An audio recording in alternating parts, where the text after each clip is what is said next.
We have a massive update on Canucks top prospect Jonathan Lekkerimäki, and Patrik Allvin speaks out on trade deadline, and multiple updates from after deadline as well.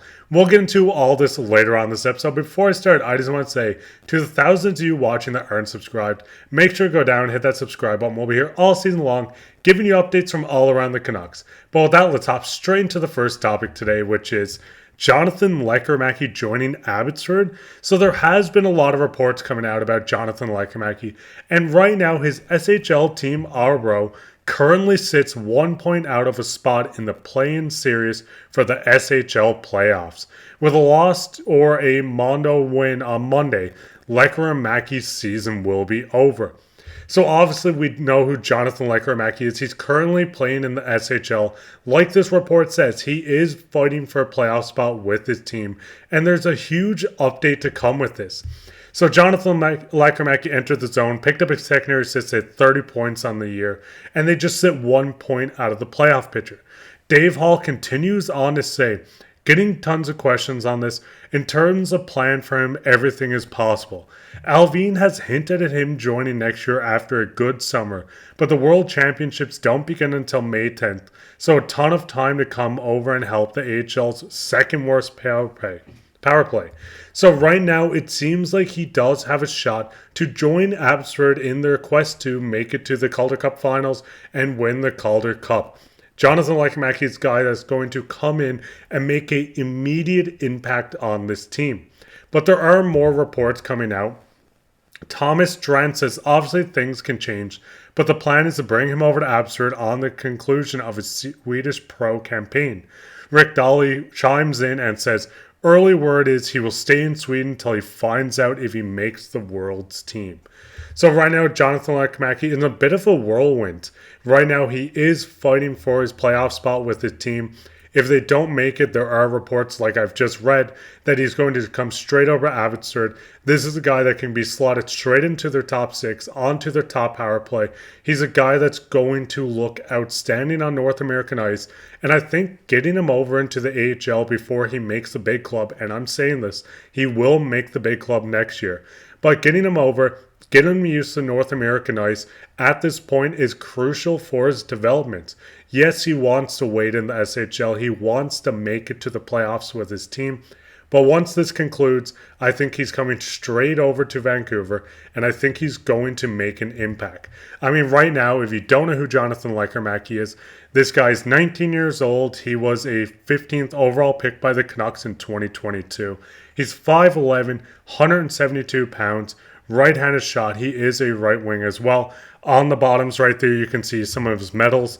Just this year in 2023-2024, he has an under-20 World Junior Championship All-Star, World Champion Juniorship most goals with 7, World Juniorship MVP. He won the silver medal, and he was also a top 3 player on his team.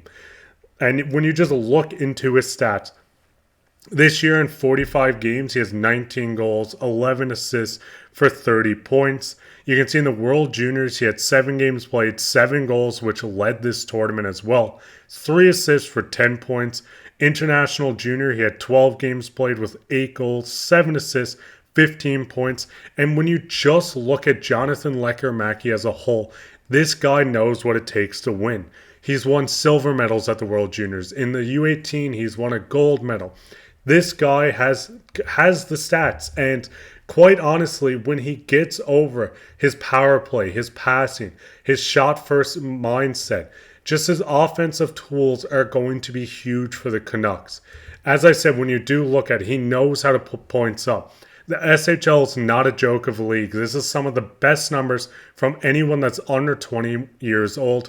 When you look into his stats, he's up there with guys like Daniel Sedin, Elias Pettersson. There's so many names on this list that he's just up in the standings with for the most points at this age, the most goals, whatever it might be.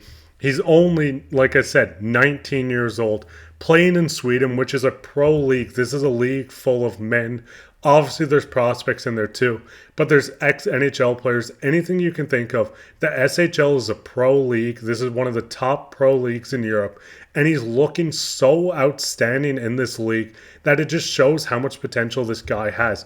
As I said, just looking at the bottom, you can see his medals, his World Juniors gold, his World Juniors silver, multiple IIHF medals. This guy knows how to produce. He knows what it takes to win. I think he's going to immediately come over to Abbotsford, play in the top 6, as I said, on power play 1. He's going to help impact this team. During training camp, I'm willing to put anything on it. He's going to show out on this team. He's going to make the Canucks team out of the gates. This might be just for a couple of games, but he will play a game for the Vancouver Canucks next year. And it's without a doubt he's going to make an impact and I think keep himself around. So what's your guys' thoughts on this? Do you think Jonathan Lekkerimäki is going to make the playoffs? Are you going to be watching his last game to see if he makes it into the SHL playoffs? Or do you think it's better off if he doesn't and just comes over to Abbotsford, gets a few games in, maybe join Vancouver for the playoff run if an injury happens and if he does start to explode in the AHL? Or do you think it's better off just getting him in the AHL and getting him on the Canucks next season? But with that, let's hop straight into the second topic today, which is huge Canucks update. Now, obviously, Patrik Allvin on a quiet deadline day for the Canucks, he said, "We talked a lot with other teams about players. Look at our team, where we are, and we felt like we'd already strengthened our team. The team we have is good enough to compete." So obviously there is a lot to talk about with yesterday's trade deadline. They didn't make any moves. They didn't sign Phil Kessel. To touch on the Phil Kessel subject first, I do think signing him was the right choice. They should have done it. But what it seems like, a lot of reports came out that they wanted to offer him a two-way contract. They wanted to get him into games with Abbotsford, but he wasn't looking at that. He wanted a one-way contract. He wanted to be with the big team. He didn't want to play in the AHL. So obviously both sides couldn't get it done. I think this might be a little bit of a miss. As you get a guy with multiple Stanley Cups come in, he could help lead this locker room. You could put him into this team in a pinch, and I think his experience would have been huge. But when you do look at it as a whole, with the Canucks not making moves, I do want to point out the Canucks have made 6 trades this season. Are all of them huge? No. But when you do look at this, they brought in guys like Elias Lindholm, Nikita Sidorov, Mark Friedman, Sam Lafferty. They made the trades throughout the year. Obviously, they didn't go out and get guys like Jake Gensel, Tyler Toffoli. We've seen Noah Hannafin go to Vegas. I still don't understand how they made so many moves. But right now, the Canucks made all their moves leading up to deadline. They didn't have to pay the premium that a lot of teams did, and they got the guys they wanted. Yes, Tyler Toffoli only went for a second and a third. I would have loved him on this Canucks team. I wish they were in on this. I'm hoping they were in this. But obviously the Jets ended up getting him. As I'm recording this, the Canucks are currently up 5-0 against the Jets. So right now it doesn't seem like not having Tyler Toffoli is that big of a deal. But I do think it was a major miss. Now the big thing to look at this as well, there was more reports that came out right after deadline as well. That Sari Sa said, "We just pre-taped an interview with Patrik Allvin, who told us they put a contract offer out for Filip Hronek." Now, obviously, there's a lot of reports coming out, and there was a lot of reports coming out, that Hronek might be asking for close to 6, 7, 8, whatever it might be, around the $6 to $8 million range on a multi-year deal. What's your guys' thoughts on this as well? Do you think that's too much for him? Do you think it's too little? But it seems like the Canucks want to get this ironed out. We've seen how they handled the Pettersson. They looked at him and said, "Hey, we got offers. We want to work this out. Do you want to be here or not?" And we might see them going with this approach as Hronek as well, as they're trying to figure out who they have signed, what they need to add in the offseason, and just figure out at this point, what does the team have to do to win a Stanley Cup? So what's your guys' thoughts on all this information I put out? I know it's a lot.